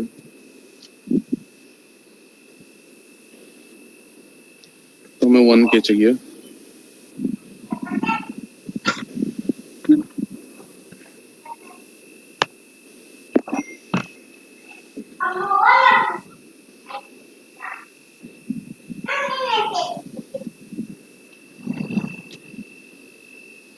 आप यहाँ पर आ गए और क्या करोगे आपको इसको अपने एनवायरनमेंट पे लगाना है। तो एनवायरनमेंट पे आप डायरेक्टली नहीं लगाओगे, एनवायरनमेंट पे अगर आप डायरेक्टली लगाओगे तो प्रॉब्लम हो जाएगी। देखो आपने 8 प्रेस किया, 8 पे क्या होता है, मेरा एनवायरनमेंट मैप खुल जाता है, ये एनवायरनमेंट एंड इफेक्ट्स वाला टैब। ये 8 प्रेस करने से आगे या फिर रेंडरिंग में जाओगे तो एनवायरनमेंट में आ जाएगा ये, ठीक है। तो अब बार बार आप रेंडर करते हो, आपको जो ब्लैक कलर दिखता है वो इसलिए क्योंकि मेरा कैमरा किस पे ब्लैक कलर पे सेट है। ये देखो ब्लैक कलर दिख रहा है आपको यहाँ पे, वो इसलिए क्योंकि यहाँ से मेरा ब्लैक सेट है। अब उसको हटा दो, यहाँ से ब्लैक से व्हाइट कर दो, वो रेंडर में व्हाइट कलर दिखने लगेगा। ऐसे जो भी आप एनवायरनमेंट में लगा दोगे आपको वही कलर दिखने लगेगा। तो हमें ना ब्लैक चाहिए ना व्हाइट चाहिए, हमें इमेज चाहिए यहाँ पे। अब क्या करोगे, नन पे गए, बिट मैप, ये रहा मेरा HDR, ये इसका रॉ फॉर्मेट है HDR फाइल, ओपन करो, ओके, ये बस चल जाए इसके अंदर। और क्या करोगे आप, रेंडर कर दोगे, चल रहा है।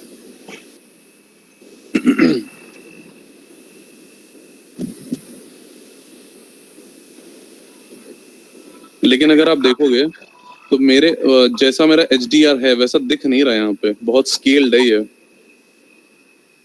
HDR कैसा था मेरा, HDR ऐसा है मेरा, एक बहुत छोटा सा पार्ट दिखा रहा है, कोई बहुत छोटा सा पार्ट दिखा रहा है। क्यों, क्योंकि HDR अगर आप ऐसा डायरेक्टली लगाओगे तो वो यही काम करेगा। आप कभी भी ऐसे नहीं लगाओगे सीधा एनवायरनमेंट पे। क्लियर करो, अगर आपको HDR एकदम प्रॉपर चाहिए तो कैसे करोगे आप, M प्रेस करोगे और ड्रैग नहीं करना है। इस पे क्या करोगे आप, डिफ्यूज पे जाओगे इसके, ठीक है। डिफ्यूज पे क्या, डिफ्यूज पे कॉल करो HDR,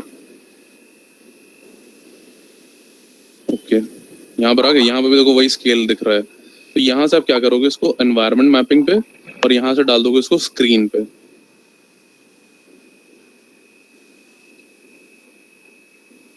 अब सही आ रहा है, पहले से ज्यादा आ रहा है। हाँ ठीक है। अगर आप उसको किसी और पर डाल दोगे तो सही नहीं आएगा, ये तो गायब हो गया, सिलेंड्रिकल पे भी गायब हो जाएगा, तो सिर्फ स्क्रीन पर ही आएगा ये। तो स्क्रीन पे जब डाल दोगे इसको, हाँ यहाँ से आ जाओगे वापस डिफॉल्ट पे, और अब यहाँ से ड्रैग करोगे, 8 प्रेस करो और इसको यहाँ पे ड्रैग कर दोगे, ठीक है। पहले आपको यहाँ पे कॉल कराना है, उसके बाद आप इधर कॉल करोगे। अब देखते हैं जरा,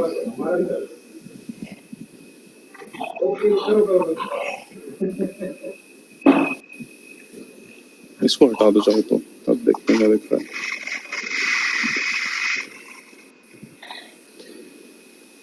ठीक है, अभी भी ब्लू कलर का दिख रहा है, ठीक है। एक तो इसमें भी लाइट की एब्सेंस है, मतलब लाइट नहीं आ रही मेरे पास कहीं से भी। लाइट भी लगा देते हैं, देखते हैं लाइट से क्या होता है, क्योंकि अभी थोड़ा सा इसमें ट्विकिंग करने की जरूरत है।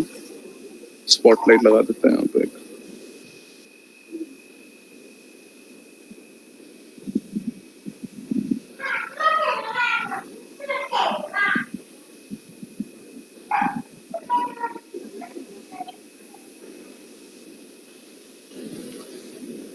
ठीक है। अब ये ब्लू कलर दिख रहा है, तो ब्लू कलर का हमें यहाँ से चेक करना पड़ेगा कि क्या प्रॉब्लम है।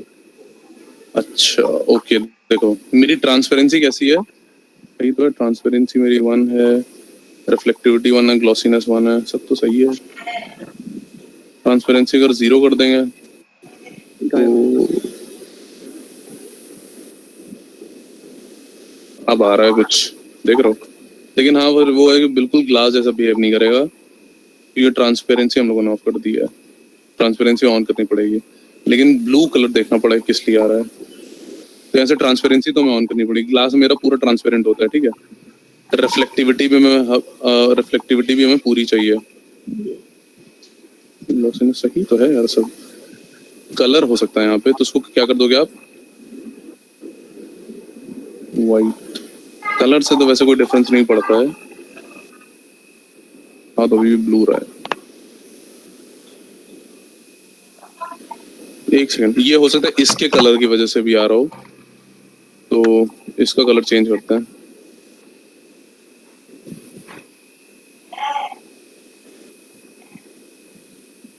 अब देखते हैं।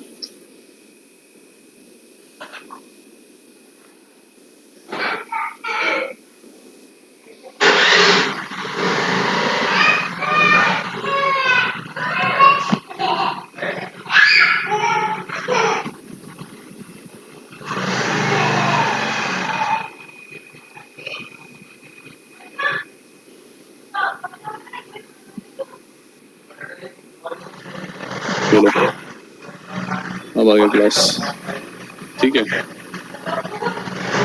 हम लोगों ने फिजिकल वाला यूज कर रखा था, उसके अंदर मेरे पास थिकनेस थी। अब देखो पूरा ट्रांसपेरेंट भी है और बिहेव भी कर रहा है ग्लास के जैसा। अब दिख रहा है सबको, ट्रांसपेरेंट है प्रॉपर, यस सर। ठीक है। तो अब देखो इसको आपने अनरैप तो किया नहीं है, इसको हमने अनरैप किया नहीं है, लेकिन फिर भी ग्लास जैसा लग रहा है। तो जो HDRI अगर आप हटा दोगे तो फिर तो ये ऑब्जेक्ट लगेगा भी नहीं उसके जैसा। तो HDRI तो आपको लगानी पड़ेगी। सर ये आपने मतलब क्या हटाया था जो ब्लू कलर हट गया? नहीं वो हमने हटाया कुछ नहीं था, वो हमने उसका प्रीसेट चेंज कर दिया था। वो प्रीसेट में ही कलर आ रहा था, वो डिफॉल्ट था उसका। ये था मेरा फिजिकल पे। सॉलिड का मतलब होता है कि अब ये प्रॉपर आपको ग्लास दिखेगा। जैसे कांच का ग्लास होता है, उसके अंदर थोड़ी थिकनेस होती है मेरे पास, तो इसीलिए ये अंदर दिख रहा था। इसके अंदर डेंसिटी है अभी इस टाइम पे, तो लाइट पूरी इसके पास से पास नहीं हो पा रही है, इसीलिए ऐसा दिख रहा है।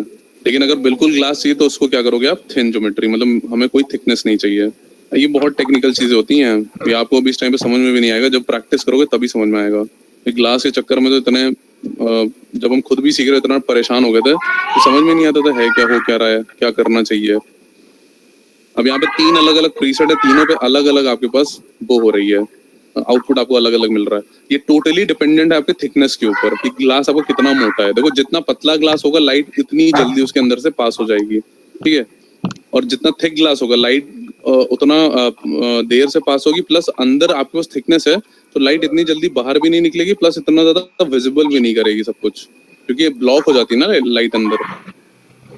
तो ये देखो थिन ज्योमेट्री है मेरी, थिन मतलब कोई थिकनेस ही नहीं है अंदर। समझ में आ रहा है? हेलो, ये फ्रॉस्टेड ग्लास है मेरा,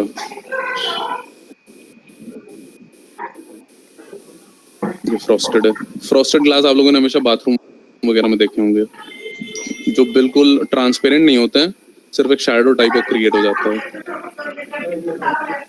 ये उसी टाइप का है। तो इस टाइप से देखो आपके पास और भी होंगे यहाँ पे, इसको देखो टाइम लग रहा है। जैसे आपको कॉपर, देखो कॉपर है मेरे पास, क्रोम है यहाँ पे। क्रोम तो एक बहुत अच्छा एग्जांपल है। ये हो गया पूरा Chrome material. Sir Chrome ball का यूज भी तो करते हैं HDRI कैप्चर करने के लिए। क्रोम यूज करते हैं सबसे ज्यादा। क्रोम इसलिए यूज करते हैं क्योंकि क्रोम से अच्छा रिफ्लेक्टिव मटेरियल नहीं होता हमारे पास। एक देखो हम आपको एक लिंक दे रहे हैं, जल्दी से सब लोग अपना YouTube पे देखो, उसको फिर हम बताएंगे वहां पे क्या यूज हो रहा है।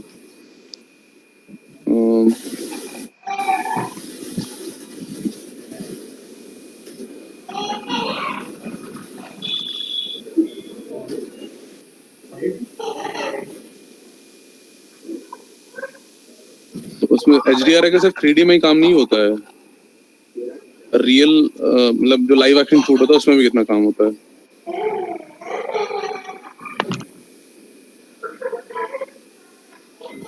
जल्दी से सब लोग अपने उस पे ऑन करो। नहीं हम यहाँ पे लिंक शेयर करना, यहाँ से देखो, सर्च करने में टाइम नहीं जाएगा। आगे सबके पास यस सर। ठीक है, देखो उसको पहले पूरा तो देखो सब लोग, फिर हम बताएंगे इसमें।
देख ली सबने?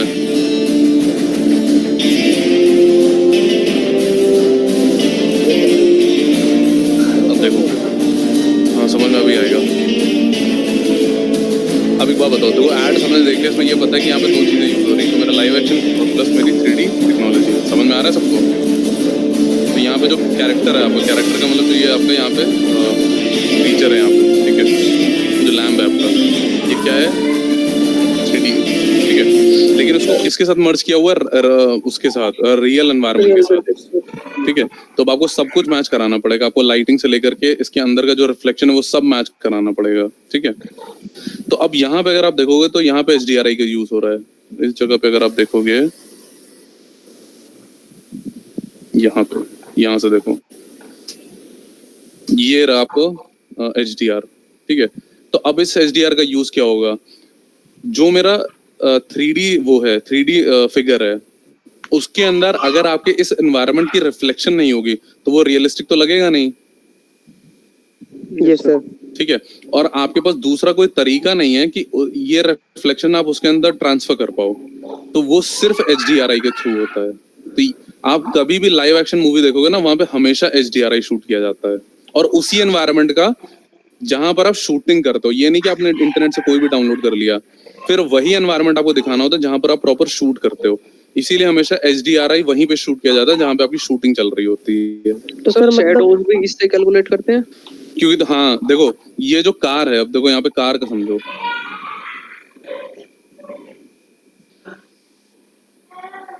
अब कार तो ओरिजिनल है, तो इस एनवायरनमेंट की रिफ्लेक्शन इसके ऊपर आएगी।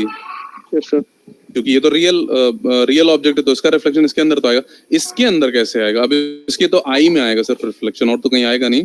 तो इसके आई में कैसे आएगा रिफ्लेक्शन? वो वैसे ही आएगा कि ये जो सेम एनवायरनमेंट है वो आप इसके क्या नाम है, HDRI पे अप्लाई कर दोगे, तो इसकी जो आई है या जो भी रिफ्लेक्टिव मटेरियल है वो इसको अब्सॉर्ब कर लेगा आपके इस एनवायरनमेंट को, और इसके लिए तो वही चीज चल रही है। तो दोनों का क्या मैच हो जाएगा? लाइटिंग मैच हो जाएगी दोनों की, और एनवायरनमेंट मैच हो जाएगा। तो सर अगर मतलब 1 सेकंड का व्यू अगर कुछ और है तो उसके लिए तो अलग HDRI लेना पड़ेगा। 1 सेकंड का क्या है, अगर वो मतलब जल्दी से एनवायरनमेंट चेंज हो रहा है, यस सर। डिपेंड करता है कि कितना बड़ा एरिया। अब देखो आई के लिए तो यहाँ पे इतना ज्यादा नहीं किया होगा, आई तो वैसे भी इसकी ब्लैक कलर की है। यहाँ पे पता नहीं किसी ने देखा नहीं देखा, आई देख रहे हो कैसी ब्लैक कलर की है सिर्फ, लेकिन हो सकता है वो रात का भी सीन है, तो यहाँ पे सिर्फ एक स्पेक्युलैरिटी आपको दिख रही है। लेकिन जनरली आपका ये जो होता है HDR, वो सिर्फ रियलिज्म ऐड करने के लिए किया जाता है, इसका और कोई काम नहीं होता, सिर्फ रिफ्लेक्शन के लिए ऐड किया जाता है। ठीक है, और आपको ये हमेशा लाइव एक्शन में देखने को मिलेगा। ठीक है, क्योंकि रियल ऑब्जेक्ट के ऊपर तो आपके एनवायरनमेंट का रिफ्लेक्शन आ जाएगा, लेकिन उस 3D के अंदर आप कहाँ से लाओगे, तो वो सिर्फ और सिर्फ HDRI के थ्रू आएगा। समझ में आया? Yes sir. तो अब आप देखोगे इसके अंदर भी आ रहा है ना, वो किसके थ्रू आ रहा है, वो आपके HDR के थ्रू आ रहा है। अगर आप यहाँ से HDR हटा दोगे तो ये सब हट जाएगा। तो ये हो गया मेरा क्रोम। ठीक है, तो आज के लिए इतना ही रखते हैं, फिर नेक्स्ट क्लास में देखते हैं इसको। इतना प्रैक्टिस करो, लेकिन जितना भी आज की क्लास में हुआ है। Okay sir. फिर नेक्स्ट क्लास में आपको थोड़ा सा सब्सटेंस पेंटर के बारे में बताते हैं, थोड़ा बहुत मतलब बेसिक्स।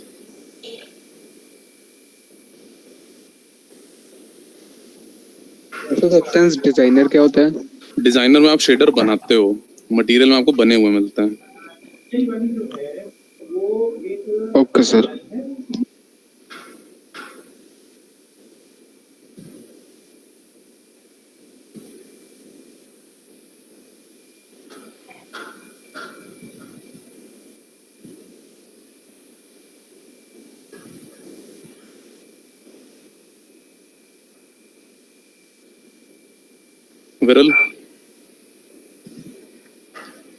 विरल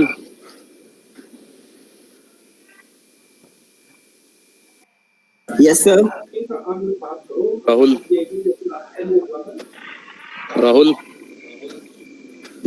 सर मैं आया हूँ।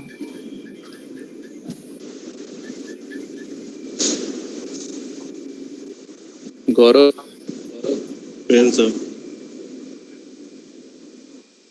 अटेंडेंस सर विरल प्रेजेंट है। विरल प्रेजेंट है। Yes sir. अच्छा, कोई एक यहाँ से देख करके बताते रहो कौन कौन प्रेजेंट है कौन एब्सेंट है, नहीं तो वो गलत लग जाएगी। गौरव आया? Yes sir present. Ayaz, Gurleen, Abhay. Yes sir, Abhay आया था, वो चला गया। आया था मतलब आया है। और प्रियांश आया है? यस सर, प्रियांश भी है। ठीक है। प्रभात, मोहसिन, योगेंद्र, प्रेजेंट सर। ऋत्विक,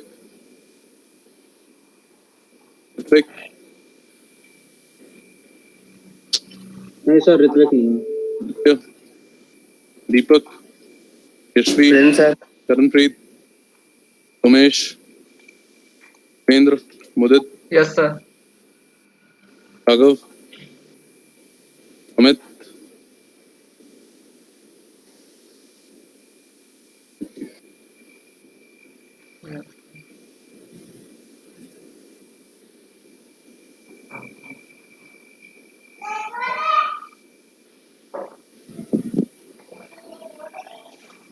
चलो फिर आज वाले टर्म्स आपने लिख लिए ना सबने, टर्म्स वगैरह जो आज लिख पाए थे? Yes sir. तो थोड़ा बहुत उसी की प्रैक्टिस करो और मॉडलिंग तो करते रहो, और फिर नेक्स्ट क्लास में आगे बढ़ते हैं हम लोग टेक्सचरिंग में। ठीक है, ओके, चलिए मिलते हैं नेक्स्ट क्लास में।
काहे बना दिया?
राजकुमार।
तो यार आप बात को फैलाएंगे तो मीडिया बात को उठाएगा।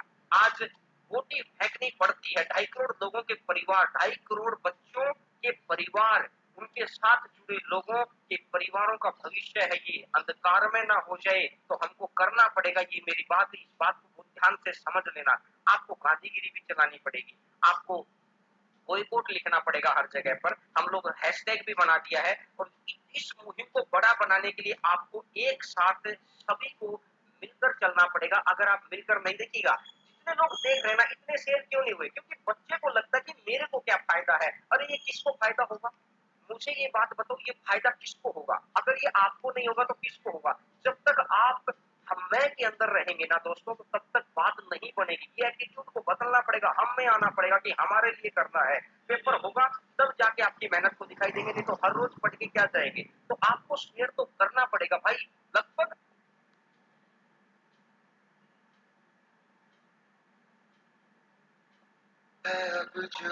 Good grammar and spelling are important, but if you want to write essays that inspire, messages that forge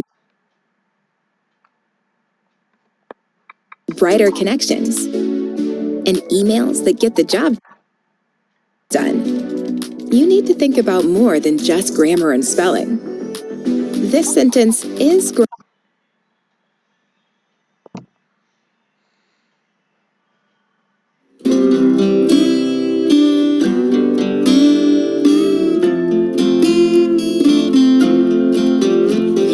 prepare किया या आईटी से है कोई प्रिपेयर किया, जानता है मतलब ये माहौल पता है कि क्या होता है।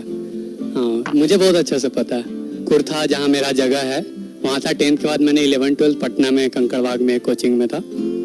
तो वहाँ पढ़ते पढ़ते ऐसे था कि उस समय पढ़ने में अच्छा थे और कुछ जिंदगी में किसी को नहीं पता, जैसे इन लोगों को कि दिन भर आईटी पढ़ रहे हैं, आईटी कर रहे हैं। सुबह उठना है तो वही मैकेनिक्स का प्रॉब्लम सॉल्व करनी है, शाम को आ रहे हैं कोचिंग से तो रास्ते में वही डाउट पूछ रहे हैं कि A+B का ये क्या होगा, वो क्या होगा एंड ऑल।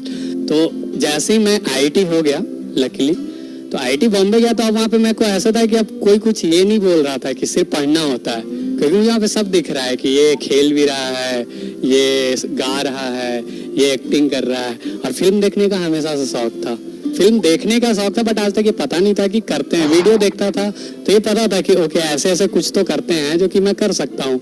कुछ उस तरफ इंटरेस्ट था फिल्म देखने का, करने का नहीं। तो जैसे ही मिला आईटी बॉम्बे में मौका कि हॉस्टल को पॉइंट्स मिलते थे उधर, अगर करो तो हॉस्टल को ऐसे बोलता था कि ये हॉस्टल बेस्ट है क्योंकि इसके पॉइंट्स ज्यादा हैं। तो लोगों ने भेज दिया कि अबे जा, अबे पॉइंट्स आएंगे हमारे, जा जल्दी, तू भी जा, भाग के जा। तो हम लोग ऐसे ही चढ़ा दिया स्टेज पे, मैंने ऐसे कुछ कुछ कर लिया। तो कुछ दोस्त होते हैं ना जो बस बोल देते भाई बहुत अच्छा किया, भले ही कैसा भी किया हो, क्योंकि उसे मजा आ रहा है। तो वैसे मेरे दोस्त मिल गए आईटी में जिन्होंने लत लगा दिया, ऐसे बोल के आए भाई बहुत सही था, भाई बहुत सही था। होंगे अच्छा ऐसा, ओके ठीक है, कब है अगला, कब है? तो अगला इतने तारीख है, तो उस समय भी कर सकते हैं। तो हाँ कर सकते हैं, तो ठीक है कर रहे हैं। फिर तो ये जैसे 2-3 बार करने के बाद मुझे ऐसा लगा कि शायद ये वो चीज है कि मैं जॉब ले सकता हूँ। मैं मतलब आईटी में पढ़ के एक जॉब ले सकता हूँ, मैं जॉब लेके अच्छा खासा सेटल हो सकता हूँ, बट मैं कुछ उसमें कर नहीं पाऊंगा ऐसा अलग, मुझे ऐसा था पता। तो हमने कि हाँ ये चीज है जहाँ पे मैं बाकी दुनिया में जो भी करूँ उससे अच्छा कर सकता हूँ, चाहे जैसा भी करूँ। मुझे इतना ऐसे लग गया था अंदर से, अब बस था कि वो करना था बहुत अच्छा। तो हमारे लाइफ का मेन स्ट्रगल मेरा ये था कि हर टाइम मुझे यही सोचना होता था अभी कि कैसे करेंगे, क्योंकि अभी सोच लिया यार कि अभी ये करना है तो करना है। और लोगों ने अप्रिशिएट बहुत ज्यादा कर दिया था 2nd-3rd ईयर में ऐसे कॉलेज थिएटर में, तो बहुत अच्छा लगता था कि ऐसे यार अप्रिशिएट हो रहा है, मतलब मैं कर रहा हूँ कुछ अच्छा, ये प्लेटफॉर्म मिला है हमें। वेब सीरीज का, सोशल मीडिया का, एंड उन लोगों को अगर आप लोग चांस दे रहे हो जागरण वाले तो यार thank you so much. Thank you. हाँ अब आप लोग कुछ। Yes sir. सर मुझे जानना था कि अभी आप जो पीछे बैठ करके अपनी एक्टिंग देख रहे थे, हाँ आपको कैसा लगा था? क्योंकि हम लोग भी कैमरे पे आते तो बहुत डर लगता है। कैसा लगता है, मैं इसके दो तरीके, एक तो कि अपना परफॉर्मेंस मैं ये तो देख चुका हूँ तो वो अच्छा लगता है, ये दूसरा ये कि ये PNM मॉल में मैं पटना में 2 साल IT का प्रिपरेशन किया था, उसके बाद 6 साल 7 साल 8 साल हो गए। मेरा भाई कितनी बार आया है यहाँ देखने, मैं आज तक नहीं आया हूँ, पहली बार आया हूँ तो अपनी फिल्म देखने आया हूँ। तो सबसे बड़ा मेरे लिए खुशी की बात यह है कि मैं अपना परफॉर्मेंस तो देख रहा हूँ, बट PNM मॉल में आके देखना ये मेरे लिए बहुत बड़ी बात थी। पीछे सर रियल लाइफ में जीतू भैया जैसे कैरेक्टर मिलेगा? मेरे लाइफ में रियल लाइफ में बिल्कुल जीतू भैया जैसा कैरेक्टर थे, मतलब मैं जो इतना डिसीजन ले पाता हूँ कि नहीं मुझे ये करना है ये करना है। मेरे लाइफ में गुड्डू भैया, नितिन भैया करके दो मेरे घर पे 2 भैया हैं। पढ़ाई के साथ वाला ज्ञान ना, जो बाकी चीजें बहुत अच्छे ज्ञान देते थे कि लाइफ में कुछ जैसे फिजिक्स का क्वेश्चन है तो बोलते थे कि एक तरीका होता है जिससे सॉल्व होती है, लेकिन तरीका ढूंढो, और भी तरीके होते हैं मैथ्स के और तरीके एक क्वेश्चन का। तो मैंने उसको PCM से ज्यादा अपने लाइफ में अप्लाई किया कि ठीक है यार एक्टर बनना है, ये करना है या फिर कुछ चीज सीखना है तो उसके एक तरीके से लोग बोलते हैं कि नहीं होगा यार फेल हो जाओगे, लेकिन बाकी तरीका ढूंढो। बाकी तरीका ढूंढने से बहुत रास्ते मिलते हैं, जैसे मेक योर ऑन वे जो बोलते हैं कि अपना रास्ता बनाओ। तो मेरे लाइफ में बहुत अच्छे जीतू भैया रहे हैं। हेलो जैसे यहाँ से भी जो एक्टर्स निकलना चाहते हैं जो टीवी जैसे बड़े प्लेटफॉर्म पे या स्क्रीन पर जैसे बड़े प्लेटफॉर्म पे वो कैसे जा सकते हैं, ये ऐसा कुछ आपके पास है टिप? अपना टीवी अपना स्क्रीन पर तो क्रिएट कर लो भाई, आजकल इंटरनेट का जमाना है।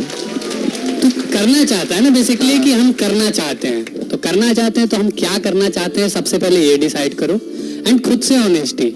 तुम्हें लगना चाहिए कि तुम कुछ ये चीज तुम फील कर रहे हो, ये चीज कर पाओगे तो करो और फिर निकल जाओ करने। जरूरी नहीं कि तुम TVF का वेट करो कि वो तुम्हें ढूंढे या करे। Create your on material.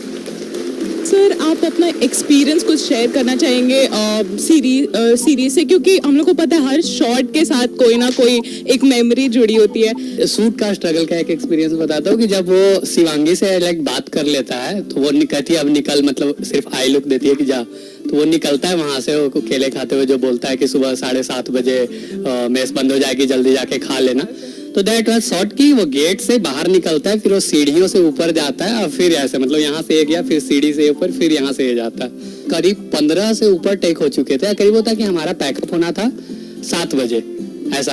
जिस घर में शूट हो रहा था उस घर में शादी थी, वो लोग वेट कर रहे थे कि कुछ ना बजाएं, वो जो बजाते रहते हैं ना वो ना बजाएं क्योंकि इनका शूट खत्म हो जाए। 7 से लेकर 2 घंटा हो गया, 9 वो नहीं हो रहा था हमारा, क्योंकि ये लंबा शॉट है। हर टेक में कुछ न कुछ हो रहा है कि हम लोग सही से नहीं मुड़ पा रहे हैं, कभी लाइट सही टाइम पे नहीं हो रहा है, कभी फोकस जा रहा है, और पूरे टेक में तो उस दिन हमारा 9 बजे तक नहीं हुआ। एक इम्पोर्टेंट शॉट है, हुआ नहीं, मतलब अभी कब करेंगे, क्योंकि बाकी सारे दिन पैक्ड है, हमारा सारा दिन शूट चल रहा था। हमारी तबीयत खराब हुई बीच में 2 दिन, लेकिन काम था तो करना था, तो सारा दिन शूट चल रहा है। फिर वो किसी एक दिन हमें ऐसे कि उनके यहाँ घर पे कुछ नहीं था, कुछ लोग गए हुए थे बाहर, था हमें फिर मिला कि चलो रात को भी हम अगर चिल्लाएं अगर रूम में कि एक्शन ये सब चीज तो किसी को दिक्कत ना हो, तब जाके उस दिन किया। और उस दिन भी फाइनली जाके 17 से ऊपर जाकर टेक में फाइनली वो हुआ था। तो दैट्स एक्सपीरियंस जो कि हमें स्ट्रगल के जैसा लगता था, हमें मजा आते थे, मुझे केला खाने को मिलता था। एक IIT बैकग्राउंड से आपने कदम रखा एक ऐसे इंडस्ट्री में जहाँ पे इतना हमें एक्सपोजर नहीं मिलता है, तो क्या फैमिली ने आपको सपोर्ट किया जैसा आपने चाहा, सपोर्ट किया? मेरी फैमिली बहुत ज्यादा चीजें एक्चुअली जानती नहीं, उन्हें IIT ही नहीं पता, उन्हें बस मतलब उनके अगर वश में रहता तो मैं अभी रेलवे या नॉर्मल बैंक का एग्जाम दे रहा होता, फॉर्म भर रहा होता। नहीं, बेसिकली उन्हें ज्यादा है नहीं पता, इनमें उनकी गलती नहीं है। तो जो बताया कि मेरे जो जीतू भैया है उनके थ्रू मैं ऐसे चीजें जाना ये वो, तो ऐसा था कि फैमिली को मेरे को आदत लगानी थी बस।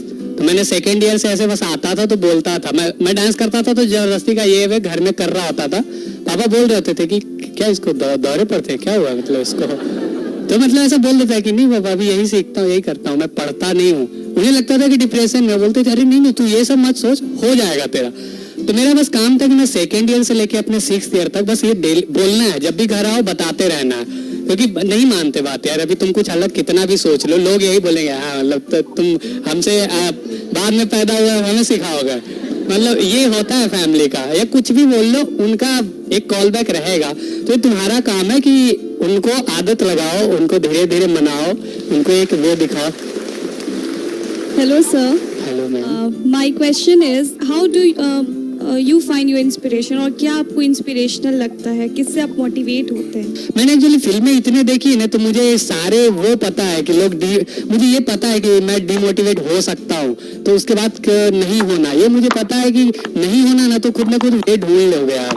आप खुद को जब पता होता है कि यार ये गलत चीज है, वही कह रहे कि खुद से ऑनेस्टी हमेशा रखो।